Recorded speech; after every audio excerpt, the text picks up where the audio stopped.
Muy buenas tardes, colegas profesionales. Quien les habla el señor Freddy Cherres Sandoval, profesional en Ingeniería Geológica. Hoy voy a tocar un tema muy importante relacionado a instrumentación geotécnica. El trabajo de exposición es sobre conocer las condiciones geomecánicas en el interior del macizo rocoso a partir de la interpretación de los extensómetros. Este tema que yo les hablo, este título, fue el título original de mi tesis de grado. ¿Sí? Ahora lo que se ha hecho es hacer un pequeño resumen mejorado y se le ha cambiado el tema a estimación del QI a partir de la interpretación de los extensómetros múltiples y el mapeo geomecánico estructural. Es eso. No quiero antes, quiero en realidad dedicarle este trabajo de investigación a dos colegas, amigos, en paz descanse, a los ingenieros John Steven Eche Sandoval y el ingeniero Francisco Pérez Amán Tejada, dos amigos que ya no nos acompañan.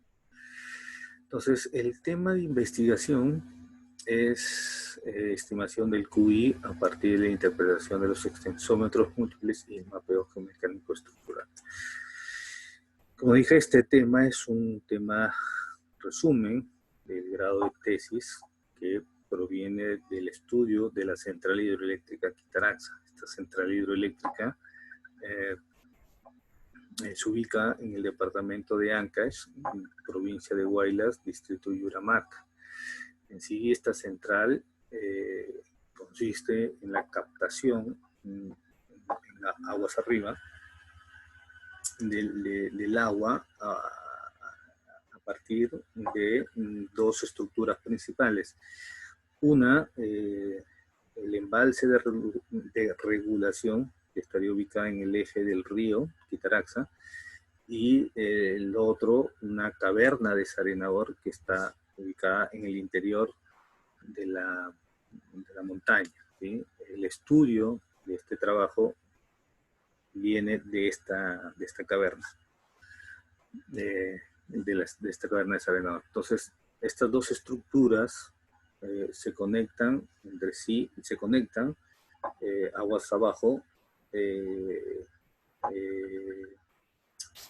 a través de un túnel, el túnel de presión que baja en pendiente de 16%, llega hasta otra caverna importante, que es la caverna de Casemáquinas, y que el agua que pasa por este túnel de presión es de 15 metros cúbicos por segundo, caudal que ayudaría a generar una potencia de 114.28 megawatts.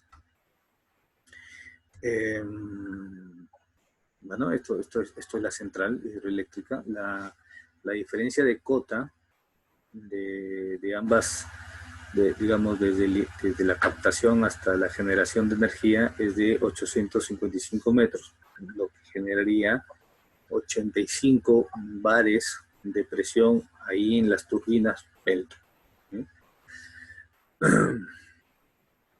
Bueno, continuamos. Desde el punto de vista geológico, la zona de estudio se ubica en el batolito de la Cordillera Blanca. Este batolito de la Cordillera Blanca es básicamente una granulorita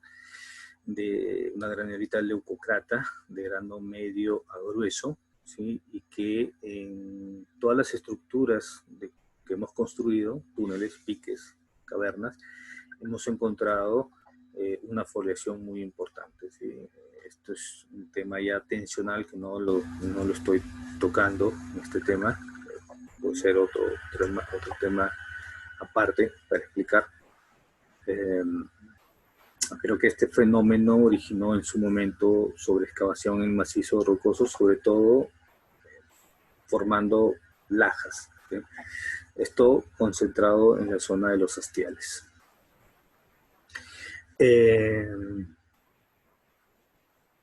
Esta estructura del batolito de la Cordillera Blanca hacia la zona occidente se encontraría el río Santa, sobre el cual se ha formado a partir de una falla regional con rumbo noroeste-sureste, y más hacia el occidente estaría la Cordillera Negra, que básicamente son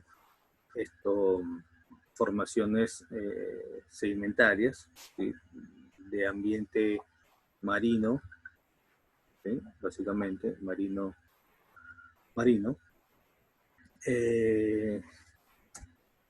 Luego tenemos, desde el punto de vista estructural, que a nivel de fallas, la falla, digamos, regional importante, que no pasa por la central, es esta falla de la Cordillera Blanca, de orientación noroeste-sureste. Entonces, todas estas fallas que se han encontrado tienen esa orientación.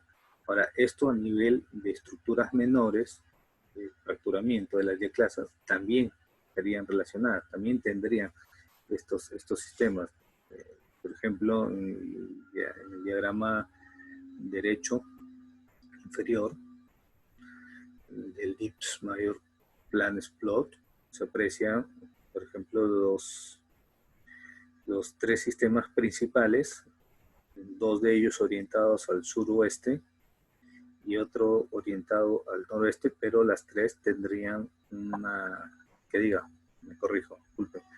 las tres están buzando hacia el suroeste, dos de ellas buzando hacia el suroeste y la otra buzando hacia el noroeste, pero las tres tendrían un rumbo, una orientación norte, noroeste, sureste, ¿cierto? Y luego está el otro sistema noroeste, sureste de rumbo, buzando hacia el noroeste. Entonces estamos hablando en sí de hasta 3 a 4 familias de discontinuidades. Muy bien, ¿en qué consiste la tesis? En la imagen izquierda se aprecia la caverna de Salenado. La investigación viene de esta caverna.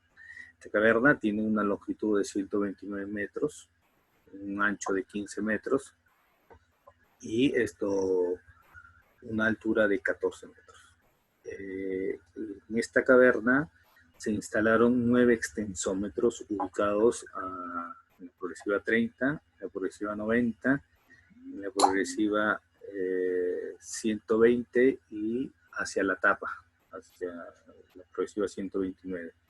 En cada sección se instalaron 3 extensómetros, ¿sí? Ahora, ¿en qué consiste? Consiste en cambiar algunos parámetros de la clasificación del Q de Barton. Antes de iniciar con esto, cabe indicar que la clasificación que se utilizó para estimar la calidad y luego el sostenimiento fue la clasificación del Q de Barton.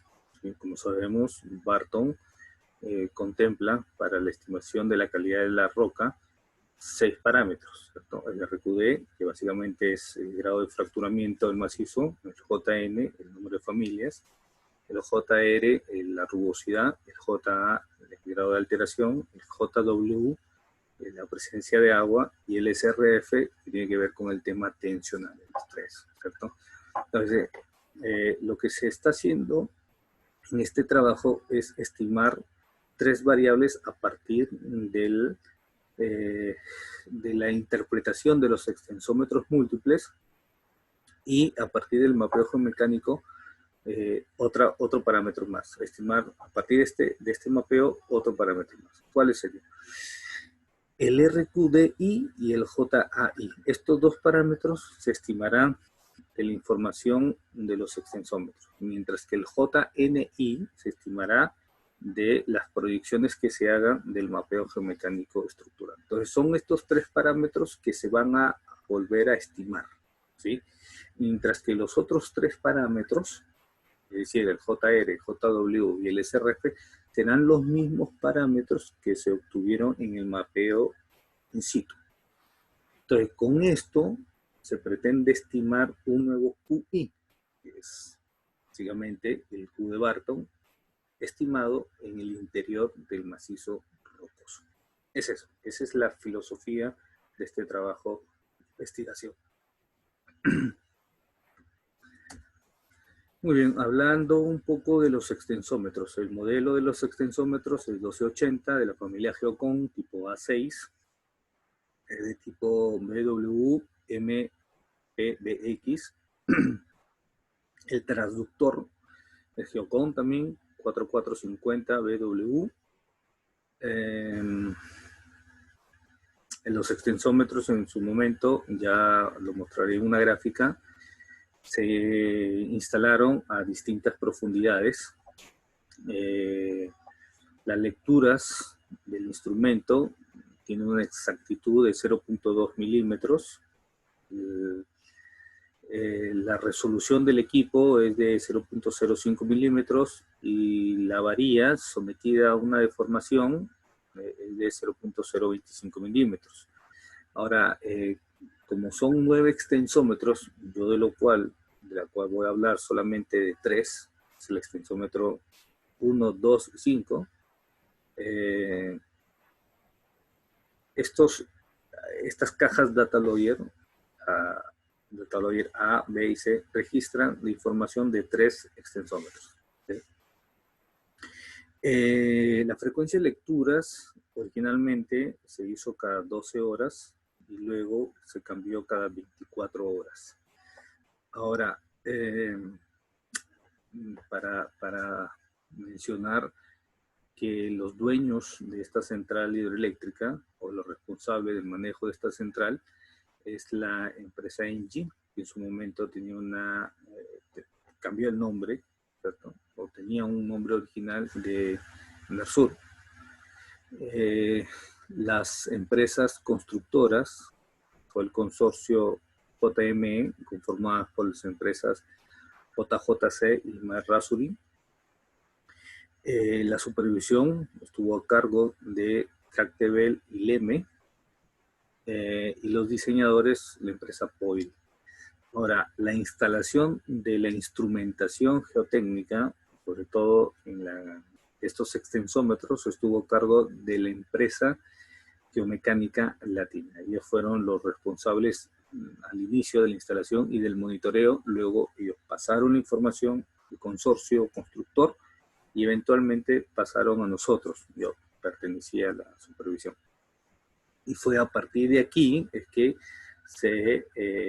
viene la interpretación de esta información y el aporte, básicamente, de este trabajo de investigación. Muy bien, un poco de la metodología y el procedimiento. Hacia el lado izquierdo se ven las tres cajas Data Logger, cada una guarda 3 extensómetros.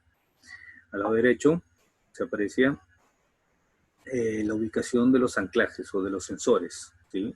El primer sensor ubicado a 2 metros, el segundo 5, el tercero a 10, el cuarto a 15 metros. Ahora, cabe indicar que cuando se hace una primera medida de los datos, las curvas que se obtienen de estos anclajes es una curva en donde en la horizontal representa los días que se toman cada 12 horas y en la vertical la deformación, ¿sí? Que en este caso los informes mostraban la información en milímetros, ¿sí? Ahora, es importante indicar que la primera data que se muestra o las primeras curvas que se muestran es tomando como punto de partida o punto estable a la platina H. Y desde aquí, digamos, la platina H mira cómo se comporta el sensor 1, de la misma platina H, cómo se comporta el sensor 2, de la platina H, cómo se comporta el sensor 3, y de la platina H, cómo se comporta el sensor 4. Entonces, estas muestran 4 curvas, ¿sí? Pero digamos que estas curvas no son las curvas que se necesitan para la interpretación con el objetivo de conocer las condiciones geomecánicas, geotécnicas en el macizo. No, desde ya voy diciendo, más adelante explicaré, que se asume en realidad el sensor 4 como estable y desde allí es que se empieza a ver cómo se comporta el sensor 3, cómo se comporta el sensor 2, cómo se comporta el sensor 1 y cómo se comporta la platina H. Y este concepto, teniendo al sensor 4 como estable, es lo que te permite tener una idea de el fenómeno de convergencia y divergencia, que las curvas las mostraré más adelante. Entonces, en la imagen de la izquierda, lo que se muestra son estas primeras curvas tomando como punto de referencia la platina H, pero a una escala de milímetros. Todos los informes de las empresas que muestran digamos, los reportes que muestran las deformaciones en cada extensómetro, te lo muestran a esta escala de milímetros. Como se puede ver, pues no, efectivamente uno ve que es estable, ¿cierto? A diferencia que del extensómetro 5, que uno ve puntitos y uno dice, uy, ¿qué está pasando ahí? Entonces, aquí viene el aporte del trabajo de investigación, que lo que se ha hecho básicamente para tener una idea de qué es lo que está pasando, digamos, es cambiar la escala. Es lo que se hizo. Simplemente cambiamos de escala, de verlo, de ver esas curvas en milímetros, a verlas a micras. Y a verlas a micras es lo que se aprecia de la imagen del lado derecho, ¿sí? Curvas que aparentemente no se mueven del lado izquierdo a curvas que, uy, aquí algo está pasando, ¿sí? Si bien es cierto, estas curvas a nivel de micras muestran irregularidades, ¿sí? Esto no quiere decir que hay algo inestable, no, porque todo está a nivel de micras. Pero es interesante ver que a pesar de estar a escala de micras, hay un movimiento que sí ha sido registrado por los anclajes. La pregunta es, ¿por qué? ¿Cierto? Entonces, la imagen, las dos imágenes, tanto izquierda y derecha, en la parte superior, muestra el extensómetro 1, luego en el centro, el extensómetro 2, y en el de abajo, en el extensómetro 5. Entonces, por ejemplo, el lado izquierdo, que se veían puntitos, que no se ve qué parece, ¿cierto? A escala de milímetros, al pasarlo en micras, miren lo que se aprecia, ¿cierto? Entonces, aquí, en cada representación del gráfico, se muestran 4 curvas. ¿Sí? Como dije, estas 4 curvas toma como punto de partida a la platina H, ¿cierto? Entonces, es una curva platina H, sensor 1, platina H, sensor 2, y así sucesivamente. Entonces, lo que se hace es cambiar el punto de referencia. Ya no se mira al sensor de la platina H, sino se mira al sensor 4. Y desde ahí se va mirando qué pasa al interior del macizo rocoso. ¿Qué pasa con los demás anclajes? Pero ya se empieza a mirar, pero ya no a escala de milímetros, sino a escala de micras, ¿sí? Y se obtienen estas curvas que se aprecian a continuación. Esas curvas ya son las curvas de los 9 extensómetros. Esta es la información de la tesis que se presentó. Y se aprecia pues que las curvas todas son muy, tienen distintas formas y distintas intensidades.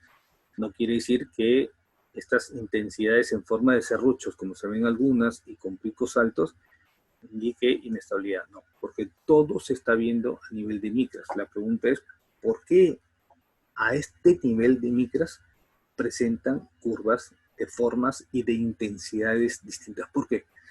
Ese es el aporte de este trabajo de investigación. Entonces, las 3 de arriba representan a la sección ubicada en la 0 más 0,30 de la caverna, la de en medio, los 3 extensómetros ubicados en la sección 0,90 y abajo ubicados en la sección 120 y en la pared, ¿cierto? Recordemos que en este tramo es donde se ubica el pique de caída. Muy bien, de toda esta información anterior, lo que se hace es obtener un cuadro resumen que te muestre los desplazamientos máximos. Esta idea se mostró en uno de los informes de Geomecánica Latina, se ha cogido, y lo que se ha hecho es simplemente mostrar el cuadro, pero con parámetros no en milímetros, sino en micras. ¿Okay? Con esto te permite crear el cuadro de la derecha, que es el cuadro de la condición de movimiento. Allí te permite tener una idea de cómo es la condición. ¿Sí? Entonces, para el caso de la caverna de Sarenador, lo que se ha hecho es que parámetros por debajo de las 500 micras, digamos que tendrá valores muy estables, ¿sí? Entre 500 y 1000 micras, valores estables. Entre 1000 y 10.000 micras, valores regulares, y mayores a las 10.000 micras, valores inestables, ¿sí? Eso es. Ahora, disculpen.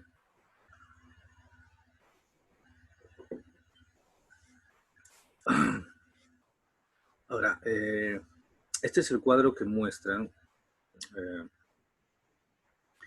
digamos, los reportes, ¿sí? De las deformaciones. Pero, ¿qué es lo que hemos hecho? Que es otro aporte del trabajo de investigación. Es que estos cuadros en realidad te estarían dando una idea del grado de alteración. ¿Sí? Esto lo mostraré más adelante. Ok, estas curvas que ven a continuación es el fenómeno de convergencia y divergencia. Esto tomando como concepto que el sensor 4 es el estable. Es decir, retrocedo un poco.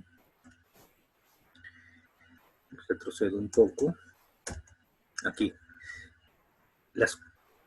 El concepto de tomar el sensor 4 como estable y mirar qué está sucediendo con los demás sensores, es decir, del sensor 4 al sensor 3, sensor 4 al sensor 2, sensor 4 al sensor 1 y sensor 4 a la platina H, te da la información del grado o del fenómeno de convergencia y divergencia. ¿Sí? Entonces, las curvas que mostré hace un rato te muestran esta zona, desde el sensor 4 a la platina H. Esa curva es lo que te da una idea de qué está ocurriendo en la sección. Si está ocurriendo una convergencia o si está ocurriendo una divergencia.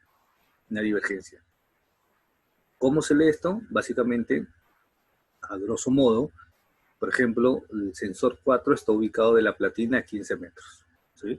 Entonces, si durante el estudio, ¿sí? Que es un cálculo matemático muy básico, se aprecia que esta longitud aumentó de 15 metros a 15.001, esa diferencia de 0.001 en valor positivo te indicaría que estaría ocurriendo una convergencia.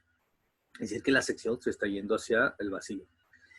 Caso contrario, si de esos 15 metros, una medida en otro día, ya no tiene 15, sino 14.90 y tantos, entonces, esa diferencia de 0.90 y tantos, en negativo, vendría a darte información de la divergencia, es decir, que como que se estuviera ensanchando la sección. ¿Sí? Pero básicamente es eso. Entonces, eso es lo que muestro en las curvas de convergencia y divergencia aquí, en esta imagen. ¿Sí? Entonces, se aprecia, por ejemplo, que la curva en celeste, aquí arriba es de la sección ubicada en la progresiva 0.30, es decir, el extensómetro 1, 2 y 3. El extensómetro 1 que está ubicado en el eje de la bóveda, está representado por la curva celeste. El extensómetro 2, lado izquierdo de la imagen, representado por la curva en rojo, y en negro es el extensómetro 3, representado por la curva negrita, como dije, ¿cierto? Entonces, se aprecia que tanto la bóveda, el eje de bóveda, como el extensómetro 2 muestran fenómenos de divergencia, como que se abre la sección, mientras que el lado izquierdo, el lado derecho de la imagen, el extensómetro 3, muestra inicialmente convergencia y luego como que se estabiliza, pero siempre, si miramos de cerca, siempre por encima del eje, del cero, como que hay una ligera convergencia. Ahora, lo interesante de esto es que la forma de interpretar estas curvas es en dos fases, para este caso. Esta línea en vertical representa dos etapas de evaluar estas curvas. Hacia atrás de estas líneas, para las tres gráficas, es la etapa de excavación de la caverna. Entonces, en la etapa de excavación tuvo un comportamiento. Estas curvas, digamos, el macizo reaccionó y esa reacción los anclajes captaron debido a una energía que liberaba las voladuras, ¿sí? Y una vez que terminó la etapa de excavación y sostenimiento, pasado esa línea, ya es la etapa de pruebas de llenado y vaciado. Es decir, que el agua empezó a entrar a la caverna. Empezó a entrar a la caverna y nuevamente el macizo empezó a relajarse, ¿sí? Y a nivel de micras, estos anclajes captaron estas reacciones, ¿cierto? Este relajamiento. Entonces, por eso es que se ve que estas curvas se incrementan después de la etapa de excavación, de la fase de excavación. Es decir, que se mueven más en la fase de llenado y vaciado, es decir, en la fase de generación de energía. Entonces, se aprecia el grado de convergencia y divergencia en las tres secciones donde están ubicados los extensómetros. Por ejemplo, los extensómetros ubicados en la sección 0,90 muestran todos un grado de divergencia, ¿sí? Con mayor intensidad la curva en negro, que vendría a ser el extensómetro 6. Ahora, ¿por qué? Bueno, aquí se excavó un túnel, ¿sí? Este túnel es digamos, del túnel de descarga de agua sedimento de esta caverna, ¿sí? En su momento, este túnel, recuerdo que era una altura, un ancho de 4 por una altura de 6, me parece, 6, 8. Tuvo problemas de inestabilidad debido al macizo rocoso. Entonces, desde ya, este extensómetro 6 sintió esas condiciones geomecánicas, ¿sí? Ahora, la sección de abajo, que muestra la ubicación de los extensómetros en la sección 120 y 129, muestran también un pico alto, ¿cierto? Es decir, de estar bien pegado al cero, subió hasta casi 5 y 7 milímetros, ¿cierto? Entonces, en un lado de la sección ocurrió convergencia y divergencia, convergencia tanto en el extensómetro 8 y 9, mientras que en la bóveda se comportó de manera divergente. Por aquí probablemente se haya comportado así, debido a que aquí está el pique, ¿sí? El pique Cayel. Entonces el agua entra y esta energía del agua probablemente haya movido pues a este pique, ¿sí? Y esto lo haya sentido el macizo rocoso, ¿sí? Muy bien. Ahora, entonces hemos visto la primera parte, que es el concepto de punto estable considerando al sensor 4, ¿sí? Sensor 4 mirando qué pasa con todos los anclajes hasta la platina H. Ahora veamos el otro concepto, que es el concepto interanclaje. Disculpen.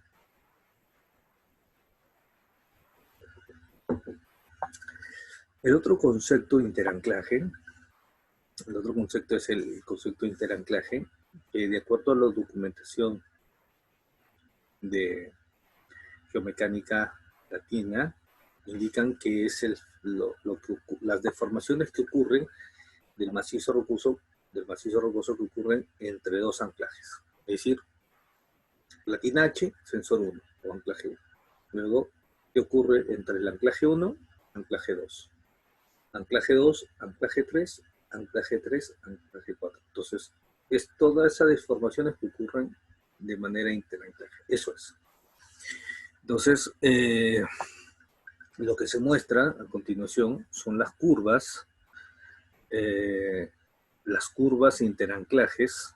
Estas curvas, bueno, estas curvas las hemos creado a partir de este trabajo de investigación. Estas son curvas nuevas que muestran el comportamiento de interanclaje de esta caverna desarenador y muestran las formas de las curvas en el primer tramo interanclaje, es decir, en el tramo platina, anclaje 1. ¿Sí? Platina, anclaje 1. Es decir, desde 0 hasta los 2 primeros metros. ¿Sí? Entonces se ve que el extensómetro 1, por ejemplo, tiene una forma de la curva, el extensómetro 2 tiene otra forma de la curva y el extensómetro 5 otra forma de la curva. Esto podríamos decir que el extensómetro 1 muestra una curva leve, casi lineal. El extensómetro 2 muestra una curva moderada, ¿cierto? Y el extensómetro 5 muestra una curva en forma de serrucho. La pregunta que uno se hace es que a nivel de micras, ¿por qué? ¿Cierto? Y también se puede ver que las intensidades de estas curvas son también distintas. Entonces, ¿por qué? Porque la forma y la intensidad es variada, a pesar de estar en escala de micras. ¿Por qué? Este es el aporte también del trabajo de investigación. Entonces lo que se hizo fue comparar esta curva, la forma de esta curva, como dije, curva interanclaje desde 0 a 2 metros, del macizo rocoso, con el mapeo geomecánico que se hizo en el tramo donde se instaló el extensómetro. En este caso, el extensómetro 1 se instaló en la bóveda, en el eje laúd. Y las condiciones en esa zona eran buenas, o son buenas.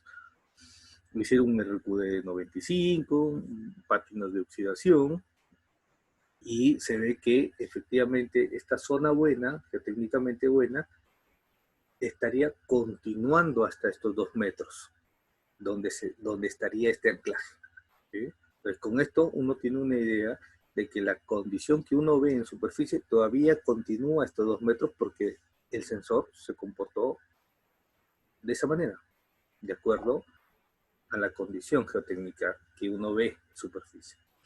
Veamos el extensómetro 2. Ya muestra una curva moderada. ¿Y cómo se ve o cómo se presentó el macizo rocoso? Bueno, fracturado, ¿sí? Con un RQD de 85 y un grado de alteración de óxidos. ¿Sí? Entonces, lo que uno puede ver es que esta condición que uno ve en superficie todavía continúa estos 2 metros donde estaría el primer tramo interanclaje. Veamos el extensómetro 5. La forma de las curvas es en forma de serrucho, y lo que uno ve en la zona donde se instaló este extensómetro es que es una zona muy fracturada, una zona muy alterada, ¿sí? Con presencia de fallas, ¿sí? De zonas de arena arcillosa, ¿sí? Es una zona de cizalla. Entonces uno puede ver que lo que ve en superficie, todavía esa condición continúa hasta estos 2 metros donde estaría el primer tramo interanclaje. Entonces se ve y se llega a una primera conclusión que hay una relación muy directa entre las formas y las intensidades de estas curvas versus la zona donde se instalaron. Es así. Ahora, es importante indicar que estas interpretaciones que se dan es a partir de las estimaciones que realizaron nuestros geólogos geomecánicos en su momento. ¿Esto qué quiere decir? Quiere decir que parte del trabajo de investigación es que se necesitan muy buenos geólogos geomecánicos para poder estimar realmente estas variables o estos parámetros de cualquier clasificación que se quiera utilizar. En este caso, el estimar el RQD y el JA, junto con los demás parámetros, es importantísimo a la hora de empezar a relacionar con esta información interanclaje, con esta información de extensómetros. Es muy importante tener geólogos muy buen, digamos, capacitados. ¿Sí? Tuvimos la suerte de tener tanto en el área, en la zona de Chapiringo, aguas arriba del proyecto, y en la zona de Itaraxa, aguas abajo, tener muy buenos geólogos. Entonces, de estas primeras láminas que se han presentado, se ve que hay una relación directa. Entonces se obtienen dos principios básicos, ¿sí? Uno de los primeros principios es que a partir de la forma de la curva yo puedo obtener el grado de fracturamiento, y a partir de la intensidad del movimiento, del desplazamiento, de la deformación, yo puedo tener una idea del grado de alteración. ¿Cómo es esto? Por ejemplo, pensemos un rato. Imaginemos que yo tengo un bloque de roca y ese bloque de roca está fracturado. Yo pongo un sensor ahí adentro y de acuerdo a cómo se muevan, ¿cierto?, la masa, este sensor irá reaccionando, ¿sí? Si, por ejemplo, tengo un macizo rocoso, que es lo que ha mostrado estos resultados de los estudios, si muestro un macizo rocoso que está levemente fracturado y sin alteración, entonces el sensor se comportará de una manera casi lineal y sin picos de intensidad de alteración, sin intensidad de movimiento. Y esto relacionado a que el macizo no está alterado ni tampoco muy fracturado. En cambio, como se vio en el extensómetro 5, si hay un bloque que está muy fracturado y encima muy alterado, entonces el sensor registra, ¿cierto? Digamos que ocurre un movimiento sísmico, el macizo se mueve y el sensor lo registra, ¿cierto? Entonces está relacionada que de acuerdo a la forma de las curvas, disculpen, que de acuerdo a la forma de las curvas y de acuerdo al grado de alteración, te indicarán estos picos de deformaciones. Entonces, esos son los dos primeros principios de este aporte, de este trabajo. Entonces, podemos decir que formas de curvas casi lineales, podemos estimar un RQD entre 90 y 100. Curvas moderadas, un RQD entre 75 y 90, y curvas muy irregulares en forma de serrucho entre 50 y 75. Ahora, de la tabla de la condición de movimiento, podemos decir que de esta tabla se obtiene esta tabla de alteración, el grado de alteración. Entonces podemos decir que valores muy cercanos al cero, es decir, deformaciones en micras muy cercanas al cero, pegaditas al cero, es una roca sana. Ya saltos, pero por debajo de las 500 micras, ¿cierto? Es una alteración ligera, pátinas de óxido, probablemente, ¿cierto? Entre 500 y 1000 micras ya es una alteración moderada, y pasada las 1000 micras ya es una alteración intensa, una zona de cizalla. Ahora, de las curvas anteriores, aquí muestro que las curvas en forma de serrucho de 50 a 75, las curvas en forma de serrucho mostrarían un RQD entre 50 y 75. Por debajo de 50, digamos que pecaría de dar un valor exacto, si es un RQD 40, no sé, pero digamos por debajo de 50, la forma de la curva, que sí se ha visto en este trabajo, en la tesis sobre todo, muestra que cuando se aprecian curvas que tienen forma de serrucho, levemente en forma de serrucho, pero en forma ascendente o descendente, te estarían indicando un alto grado de fracturación. probablemente fallas. ¿Sí? ¿Por qué? Porque tienes una falla y eso tiene a colapsar, ¿cierto? La sección tiene a fallar. Entonces, las deformaciones es incremento, ¿cierto? Se incrementa, van en aumento, ¿sí? Porque se está deslizando. Entonces, una forma, digamos, curvas con esas formas te indicarían RQDs muy abajo. Pecaría yo de decir un valor exacto, ¿cierto? Un valor, lo único que yo puedo decir es que está por debajo de 50, que de acuerdo, si en algún momento hemos tenido un sensor en una zona con estas condiciones y mostraron forma de curvas y se le dio un valor de RQD, no sé, de 20, de 30, pues podemos decir que si hay curvas que presentan de esas mismas formas en los demás tramos interanclaje, entonces podemos estimarlo o darle ese valor. ¿Sí? Va a depender de las condiciones geológicas, geotécnicas de la zona. Ahora, para estimar el JNI, esto es para estimar el RQDI y el JAI. ¿Por qué RQDI y JAI? Porque básicamente son parámetros que se obtienen en el interior del macizo rocoso. Lo mismo con el JNI, que se obtiene, como se dijo al inicio, de las proyecciones de las discontinuidades, ¿sí? Fracturas y fallas. Se extrae un trozo del mapeo geomecánico, es decir, de la zona de la bóveda, como se aprecia en la imagen, y lo que se hace es proyectar las discontinuidades. Entonces, si por ejemplo uno ve en la sección frente, in situ, ve que está muy fracturado y ese fracturamiento obedece a dos sistemas de fracturación, de acuerdo a la tabla de Barton, para ese parámetro, dos sistemas son un valor de 4. Yo lo que hago es proyecto esos dos sistemas y veo si esos dos sistemas continúan, por ejemplo, el primer sensor, el primer anclaje. Yo veo que continúan, ok, sigue teniendo el mismo valor. Continúan hasta el otro sensor más adentro, sigue siendo el mismo valor.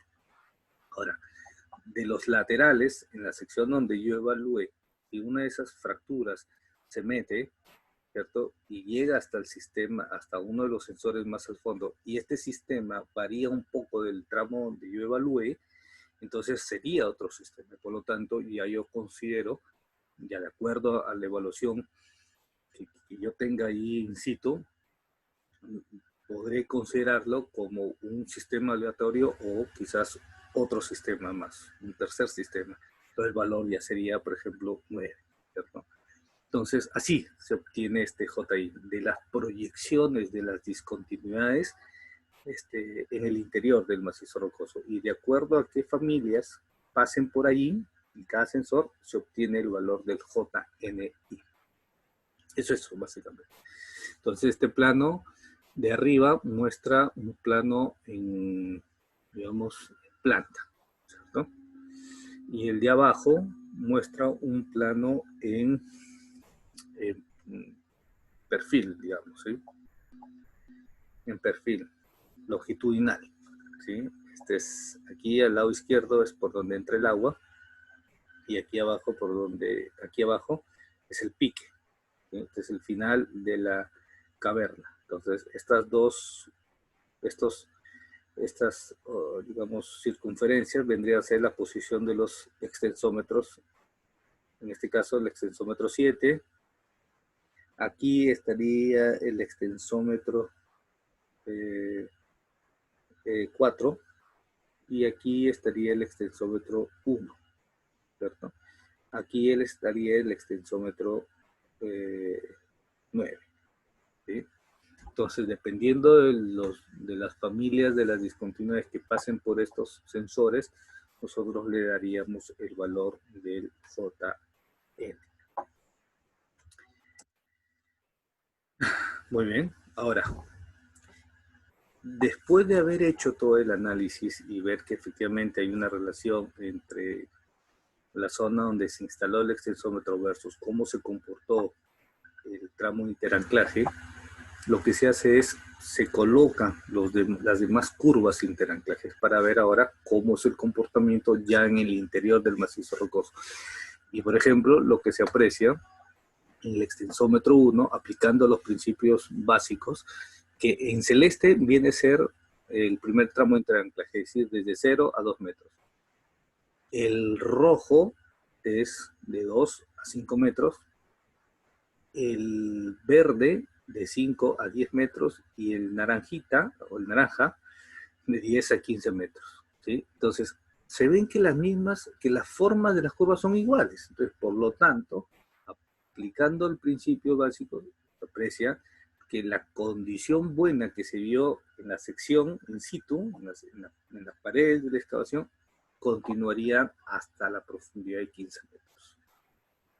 Este es el aporte que se está haciendo en este trabajo de investigación. Para el extensómetro 2, el celeste, la curva moderada que habíamos concluido, que sería una roca moderadamente fracturada y alterada, ¿cierto? Esta misma condición continuaría en rojo, seguiría siendo un macizo rocoso moderadamente fracturado y alterado, pero ya a partir de 5 hasta 15 metros, representados con la curva en verde y naranja o amarilla, ya muestra unas curvas irregulares, ¿cierto? O sea, casi de forma de serrucho. Entonces, aquí ya podríamos decir que la condición geomecánica cambia a condiciones malas, ¿sí? Porque si aplicamos los principios básicos, estaría indicando un alto grado de fracturamiento. En el extensómetro 5, como vimos en la imagen anterior, en donde mostraba en celeste forma de serrucho, vimos esa pared bien fracturada, alterada, zona de cizalla. Tanto la curva en rojo, que es hasta 5 metros, y la curva en verde, que es hasta 10 metros, tendrían la misma forma. Por lo tanto, esa condición que nosotros vimos in situ, en la pared, continuaría hasta estos 10 metros. Pero en la zona de naranja, si es que ustedes aprecian, ya la curva cambia a leve. Por lo tanto, aquí a partir de los 10 metros hasta los 15 metros, y probablemente más al fondo, ya la condición mejora. Entonces, este es el aporte de este trabajo de investigación. ¿Sí? Ahora, con todo esto que he dicho, para estimar este QI, que es básicamente valores, es un valor, es un número, lo que se hace ahora es llevarlo a un valor. Entonces, se escoge, disculpen, se escoge la tabla de Barton, de Dier, disculpen, la que desarrolló Dier, con los mismos rangos, ¿sí? Con las mismas calidades, y lo que se hace es modificarla, adecuarla a los principios básicos que se han mostrado. Entonces, se dice que, de acuerdo a la forma de la curva, que de acuerdo, si tenemos una curva lineal bien pegada a cero, te estaría indicando que el grado de fracturamiento es un F1, levemente fracturado, y su RQDI sería 100. Es decir, si tú has colocado un sensor allí, ¿sí? Y este sensor prácticamente no se mueve, es porque no hay fracturas adentro, ¿cierto? Por lo tanto, o de repente hay, pero estas fracturas están bien separadas, ¿cierto? Probablemente mayor a 2 metros, 5 metros, 10 metros. Serían un macizo rocoso macizo, ¿cierto? Con un fracturamiento muy leve. Entonces, eso sería, ¿cierto? Una forma en la curva lineal pegado a cero, un RQD de 100. Un RQDI de 100. Una curva no lineal leve cercano al cero, ya hablamos de, nuevamente, un grado de fracturamiento F1, pero con un RQD de 95. No lineal leve, sigue siendo un grado de fracturamiento F1 con un RQDI de 90. Ya no lineal moderada, sería F2, moderadamente fracturado, con un valor entre 75 y 90 de RQD. Ahora, para no sobreestimar estos valores, lo que hacemos es sacar un valor medio entre estos dos. Lo que hacemos, ¿sí? En este caso de 83. Ese es el valor que de acuerdo a la forma de la curva yo voy a poner, ¿sí? Una curva no lineal intensa, es decir, ya en forma de serrucho, entonces nos indicaría un grado de fracturamiento muy fracturado F3 con un valor entre RQD de 50 y 75 y yo lo que pongo es el valor medio. Este es el valor que voy a poner en el tramo interanclaje, ¿sí? En este caso 63. Y luego lo que dije, curvas lineales crecientes, que no muestren irregularidades, sino que van creciendo. Entonces, probablemente ya pongamos un grado de fracturamiento mayor, ¿no? Intensamente fracturado, con un RQD muy bajo, 50. Ahora, para el JAI, lo que se hace nuevamente, se inicia de la tabla de Barton, del JA, ¿cierto? En este caso, se ha escogido el apartado A del contacto entre los planos de discontinuidades y minerales de relleno intermedio, porque esto fue lo que nuestros geólogos en su momento consideraron de acuerdo a esas condiciones geomecánicas. Esto es otra conclusión, que más adelante lo voy a decir, pero que ya voy adelantando. Estas tablas que se están presentando en este trabajo no son tablas que se deban aplicar a otros proyectos. ¿Por qué? Porque son tablas que se están obteniendo de las condiciones geomecánicas in situ. Lo que se trata de mostrar con este trabajo es el procedimiento, por lo tanto, de acuerdo a tu condición geomecánica y a cómo se comporten tus sensores, vas a poder tú crear tus propias tablas. Y quizás, probablemente en un futuro, cuando ya se tenga un alto registro, ¿cierto? Una estadística mayor, probablemente ya se empiecen a sacar rangos, estimo yo, rangos de acuerdo ya digamos, a las graniodoritas, se comportan siempre en este rango, ¿cierto? Tal roca en este rango, ¿sí? Pero claro, eso será cuando, ¿cierto? Se necesita que este trabajo de investigación se empiece a aplicar para ver cómo es que realmente se comportan estos sensores en función a las condiciones geomecánicas y el tipo de roca, ¿cierto? Eso, bueno, eso será más adelante, ¿cierto? Entonces, de esta tabla JA, del apartado A, del contacto entre planos, se escoge lo mismo, pero esta vez se adecua al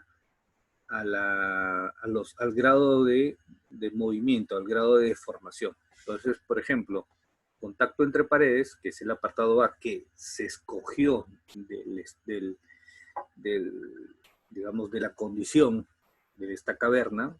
Toda la caverna pasó por este contacto, por este apartado, contacto entre paredes, apartado A. Entonces, de este apartado se indica lo siguiente, que una alteración sellada, dura, impermeable, que Barton le da 0.8, nosotros le haremos ese valor si es que los movimientos relativos, las deformaciones, han estado cercanas al cero. Por lo tanto, podemos decir que es una roca sana, ¿sí? Ahora, Barton dice que paredes sanas, superficies apenas decoloridas, que le da un valor de 1, nosotros le daremos ese valor 1 si es que tenemos valores por debajo de 500 micras. Es decir, es una ligera leve alteración. Barton le da a paredes poco alteradas, sin minerales blandos recubriendo, sin arcilla y roca desintegrada, le da un valor de 2. Nosotros le daremos ese valor 2 si es que tenemos valores de deformación entre 500 y 1000. ¿Sí? Así sucesivamente, ¿sí? Para el apartado D, paredes con areno arcilloso, poca arcilla, que le da a Barton un valor de 3, nosotros le daremos ese valor 3 si es que tenemos movimiento de deformación entre 1000 y 10.000 micras.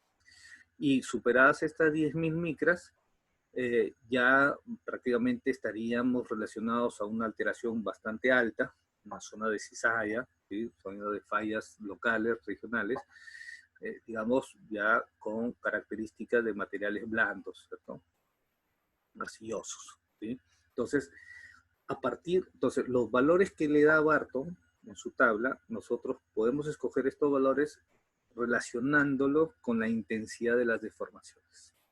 Es eso. Entonces, con esto yo ya tengo qué valor le puedo dar tanto al RQDI y al JAI y también al JNI de las proyecciones de la discontinuidad. Entonces, con eso completé esos 3 parámetros. Y los otros 3 parámetros, es decir, el JA, el JW, el JR, el JW y el SRF, como dije al inicio, serán los mismos parámetros. Entonces, con esto yo ya tengo un QI en el interior del macizo rocoso en cada tramo interanclaje. Entonces, con esto ya tengo una idea de la geotecnia de este macizo rocoso a esta profundidad, hasta 15 metros donde se instaló este sensor. ¿Sí? Entonces, con esto ya tengo estas tablas. Esta tabla ya me resume todo, me zonifica, ¿cierto? La caverna desarenador a la profundidad de 15 metros donde se instaló el sensor, el último sensor, el sensor 4. Entonces, por ejemplo, aquí arriba, interanclaje, platina H, 1, sensor 1, 2, sensor 2, 3, sensor 3, 4. Profundidad de 0 a 2 metros, de 2 a 5 metros, de 5 a 10 metros, de 10 a 15 metros. Muy bien, ahora analicemos. Forma de la curva en este tramo, no lineal leve, aquí, no lineal moderado, no lineal leve, no lineal leve.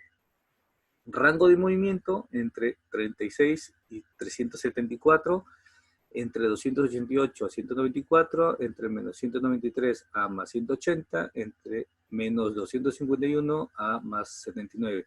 La diferencia de esto me da que da un valor de 400 micras por debajo de 500 micras, aquí 482 micras por debajo de 500 micras, 373 micras por debajo de 500 micras, 330 micras por debajo. Entonces, aplicando ahora ya las tablas, ¿cierto? Las tablas. Entonces yo tengo que, como ya tengo que las curvas aquí es no lineal leve, mi RQD es alto. Aquí fue moderado, 83 de RQD. Los demás, no lineal leve, 90, 90 de RQD. Y la alteración, que es de 410 por debajo de 500 micras, ¿qué dice esta tabla de JAI? Entre 500, menor a 500 micras, el valor de la alteración va a ser 1. Bueno, le pongo ese 1 aquí. 1, 1, 1, 1. Y los demás parámetros que se obtuvieron del mapeo geomecánico in situ, es decir, que este tramo que está aquí es del mapeo geomecánico. Entonces, estos valores continúan, ¿cierto? Tanto para el SRF, para el JW y para el JR, continúan. Y con esto yo ya tengo el QI en las profundidades del macizo rocoso. Tengo el tipo de roca, tengo el tipo de formación, si fue un tipo de formación compresión, tensión, compresión, en este caso, para el extensómetro 1, tengo el grado de convergencia, en este caso, todo el macizo rocoso sufrió divergencia. La alteración, tengo una alteración leve, el agua, en este caso seco, la fracturación F1, F2, F1, F1, todo el macizo tiene una condición de movimiento muy estable. Entonces, con esto yo ya tengo una idea de la geotecnia y a partir del cálculo de este QI, de toda la caverna hasta la profundidad de 15 metros. ¿Sí? Sigamos. Extensómetro 2, lo mismo. Extensómetro 3, lo mismo. ¿Sí? Ahora, ¿qué es lo interesante de esto? ¿O cuál es la aplicación de esto? ¿O qué aporte da esto? Que, por ejemplo, en rojo se ve las zonas con geotecnia, digamos, malas. ¿Sí? Por ejemplo, que se tiene al lado izquierdo superior se tiene los rangos del Q, las calidades de la roca, en función a los rangos de Q. ¿Sí? En verde, un Q verde es roca buena, un Q amarillo regular, un Q rojo, roca mala. ¿Sí? Que es el tipo de roca. En este caso aquí me muestra un tipo de roca tipo 2, pero la alteración y el fracturamiento está en rojo. ¿Sí? Esto indicaría que a pesar de que es un tipo de roca 2, hay intensa y fracturación alta. Si bien está en micras, ¿sí? Y no da la preocupación a que haya inestabilidad, ya te está indicando cómo es la condición ahí adentro. Entonces, si los parámetros de las deformaciones empiezan a aumentar, ya salirse a escala, digamos, ya entrar a escala de milímetros bien notorios, entonces, antes de que ocurre el colapso, yo ya puedo tomar una decisión si es que hago un tratamiento del macizo rocoso. Entonces, antes que ocurra el colapso, yo digo, ojo, a pesar de que la roca es tipo 2, aquí en estos tramos, en este caso, entre el tramo 5 metros, entre el tramo 5 metros hasta 15 metros, hay intensa alteración y fracturación. Y si yo veo que las curvas tienden a aumentar, entonces yo digo, señores, hagamos una etapa de inyección. Mejoremos las condiciones físico-mecánicas en este tramo. La pregunta diría, ok, ¿y en todo el tramo, señor? No, solo en este tramo puntual, entre 5 a 15 metros.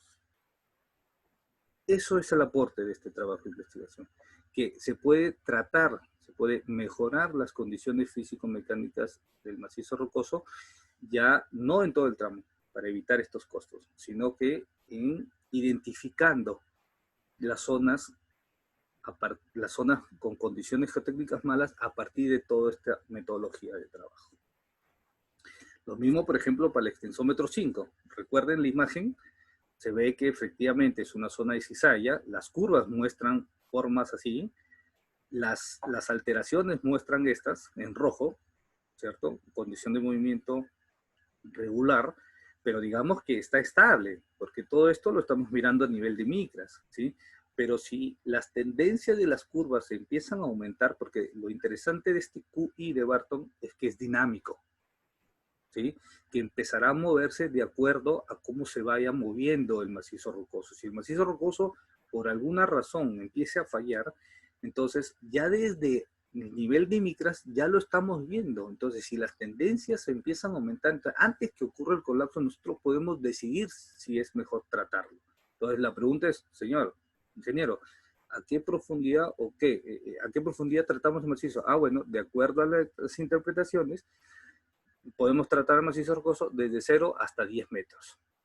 Porque el último tramo de 10 a 15 metros está bien, de acuerdo a los principios básicos aplicados en este trabajo de investigación. Y este es el aporte de este trabajo. ¿Sí? Entonces, conclusiones. Es importante un buen mapeo geomecánico, ¿sí? Que estará relacionado con cómo se muevan estos sensores, ¿sí? Se necesita un buen geólogo geomecánico, digamos, que tenga ese tiempito de mirar bien, ¿cierto?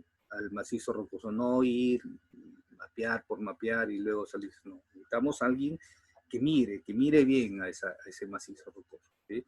A detalle, apunte todas esas cositas a detalle. Lo siguiente es que que todas estas tablas que se han obtenido no se pueden aplicar a otros proyectos. No, lo que muestro es la metodología de trabajo y que de acuerdo a las condiciones geomecánicas y a cómo se muevan sus sensores en sus proyectos, podrán construir sus propias tablas, ¿sí? Y obtener sus propios, digamos, su propia zonificación geotécnica, ¿sí? Eventualmente, como dije a mitad de la exposición, se podrán crear cuadros, ¿sí? en donde de acuerdo a los movimientos se diga que así se comporta la graneolita, como lo dije antes, ¿cierto? Pero eso dependerá de una estadística ya mayor. Otra conclusión es que, por ejemplo, o digamos un punto flaco del trabajo, es que desafortunadamente no se extrajo los cores, digamos, las muestras, ¿cierto? Como para comparar si efectivamente esta interpretación que se hace del tramo interanclaje de 0 a 2 metros, relacionado con la forma de las curvas, es lo mismo con los demás tramos, ¿cierto? Porque desafortunadamente no se extrajo las muestras, ¿sí? Entonces esto es un punto flaco de este trabajo de investigación. Por eso es que yo digo que este trabajo está en etapa embrionaria y que con ayuda de ustedes, colaboradores, ingenieros, aplicar estos conceptos, y si alguien por ahí tiene la oportunidad de sí haber extraído estas muestras, ver si esta metodología es aplicable. ¿Por qué? Porque si esto funciona así, si esto funciona bien, entonces ya no se necesitará gastar en sacar estos cores, ¿cierto? Sino que ya se podría decir que efectivamente la metodología funciona, ¿sí? Y se puede tener una idea de las condiciones geomecánicas, geotécnicas en el macizo rocoso. Bueno, básicamente es eso, ¿sí? Este es el aporte de este trabajo de investigación. Y bueno, espero que les haya gustado, ingenieros, amigos, colaboradores. Y nada, gracias y hasta una nueva oportunidad. Adiós.